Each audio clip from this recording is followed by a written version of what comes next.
Pia, nandito ko ngayon sa isang supermarket dito sa General Santos City, particularly dito sa Barangay Kalumpang, kung saan meron pong isang dalawang palapag na supermarket ang gumuho matapos yumanig ang 7.8 magnitude na lindol kanina. At kung titingnan natin o i-assess natin ang mismong istruktura, masasabi natin na talagang kung sino man yung nasa loob ay talagang mag-trap at peligrong masugatan o kaya mamatay. At kasi siya nakausap natin na isang opisyal sa barangay, meron daw pong isang babae na supervisor ang na-trap sa loob. At una itong na-rescue kanina at sinasabi nga namatay nga ito. At ngayong hapon, kasalukuyan pong nagsasagawa ng search and rescue operation ang mga kawani ng Bureau of Fire, PCG, CDRRMO at iba pang otoridad para ma-rescue ang dalawa pa umanong mga lalaki ang natrap sa mismong gusali. At kung mapapansin natin ngayon, otoridad para isagawa ang nasabing operasyon. At base sa ating nakalap na informasyon mula sa isinagawang press conference ng CDRRMO dito sa General Santos City, nasa Gensan alone at as of 2:07 ngayong hapon, meron na po tayong 8 kumpirmadong patay. 134 ang sugatan at 3 ang missing. Dito pa yan sa mismong City of General. Hindi pa ito kabilang ang datos mula sa ibang probinsya dito sa Region 12, Pia. Alright. Efren, unahin ko muna yung sitwasyon. Yung dyan sa supermarket, kung saan ka naroroon, sabi mo nga nagsasagawa pa sila ng search and rescue operations para sa ilan pang individual. Nung nangyari ba yung lindol kaninang 7:30 o pasado alas 7:30 ng umaga, bukas na ba yung grocery? Kasi may ibang grocery, maaga silang nagbubukas eh. Yes, Pia, at kasi sa mga nakausap natin, meron daw 4 na kato ang naunang pumasok dito para magbubukas ng kanilang tindahan.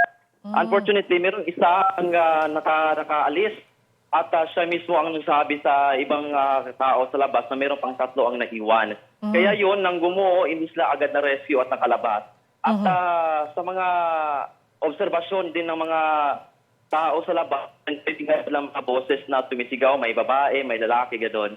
Kaya nang mangyari ang insidente, agad naman silang nag-inform sa ating otoridad para sa rescue operation. At ngayon nga ay talagang medyo pahirapan ang rescue operation dahil una, isa sa alang din ang integridad ng nasabing building dahil delikado din para sa ating mga rescuers. So talagang isang masusing inspection, engineering ang gagawin para hindi din masaktan o masugatan o baka posibleng mamatay ang mga rescuer dito ngayon, Pia. Sabi mo, Efren, kanina, pinangungunahan ng Bureau of Fire Protection o ng BFP yung search and rescue operations dyan sa supermarket pa lang na yan. Pero meron pa bang ibang mga lugar dyan sa General Santos City kung kailan o kung saan kailangan magsagawa ng iba pang mga search and rescue operations?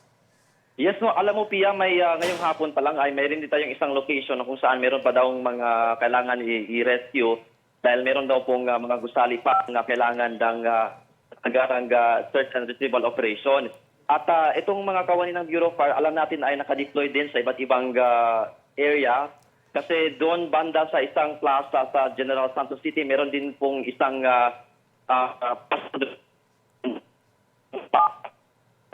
yun, ina-assess natin kung meron pa bang mga additional na mga casualties ang pwedeng ma-recover ngayong hapon, Pia.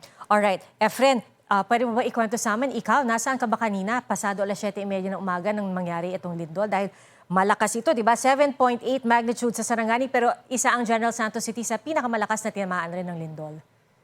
Yes, mo alam mo, Pia, kaninang umaga nandun tayo sa Cotabato City. Kasi meron pong ongoing opening of classes.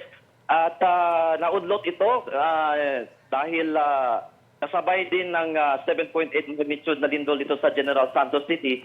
Nakaranas din ng intensity 5 ang Cotabato City. Kaya yung 9 a.m. na opening of classes na dinaluhan ni Secretary Sonny hanggang naudlot. Kaya ang ginawa, nagkaroon ng class suspension. At alam mo, Pia, na naranasan ko talaga yung impact ng intensity 5 dahil ako mismo, mag-deliver sana ako ng balita. Kaya nahihirapan akong tumayo at nahilo. At nang makita ko yung mag-aaral sa bawat room, nagsisigawan silang lahat. Pero buti na lang, alam Pia, kasi itong mga teacher natin ay panay sa duck, cover, and hold. So kahit ako mismo pinasabihan, dahil nakatayo ako, nagbibideo, sabi niya, sir, please do duck, cover, and hold. So yun po ang ginawa ko. And Pia, alam mo, parang umabot ata ng halos 1 minuto yung lindol. At buti na lang ay wala pong nangyaring pagkulap o pagguho ng mga building doon. Although merong mang aftershock, pero parang hindi siya masyadong malakas. Yun po yung experience ko doon kanina sa Cotabato City. O nga, Pia. nakita namin actually, Efren, yung video no, ng mga estudyante. At talagang sumusunod sila dun sa duck, cover, and hold. At yung mga guro, kalmado rin sila. No? So malaking bagay rin yun. Nakatulong din yun, Efren. Tama po yan, Pia.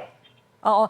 So Efren, kung kanina nasa Cotabato ka ngayon, nasa Jensan ka, bumiyahe ka mula Cotabato hanggang Jensan, tama ba? Ang pagkakaintindi ko. Tama po, Pia. At Okay, so 4 hours po yung travel time natin. And of course, nabantayan natin kung ano yung mga nangyayari along the way. Oo. And alam mo, Pia, nung doon kami sa Tupi, municipality of the Tupi and even areas in Maguindanao, alam mo, gusto namin kumain. Pero hindi kami nakakain hanggang ngayon dahil serado silang lahat. Bakit? Kasi nagkaroon ng rapid damage assessment lahat ng mga building doon. So hindi mo na pinapaalak yung customer.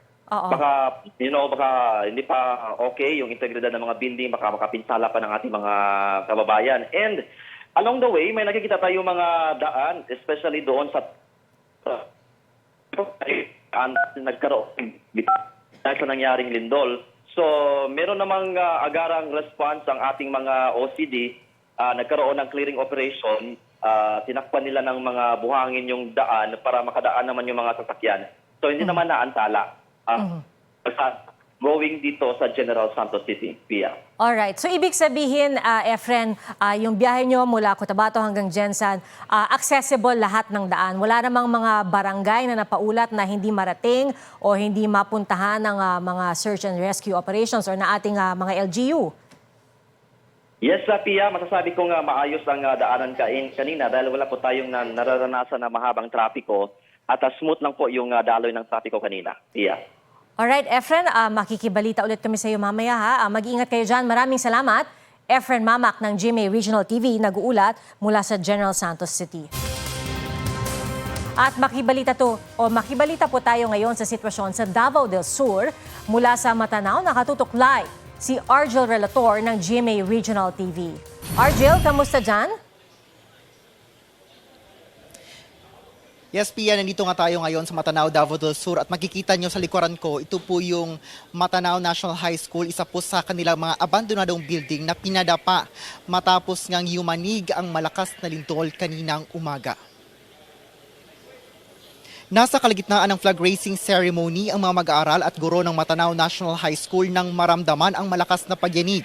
Nakaramdam sila ng takot lalo pa nang biglang may bumigay sa likurang bahagi. Pinadapa na pala ng lindol ang 2-story school building. Ayon sa pamunuan ng eskwelahan, abandonado na ang 2-story school building at hindi na ginagamit pa simula noong 2019 na sunod-sunod na lindol.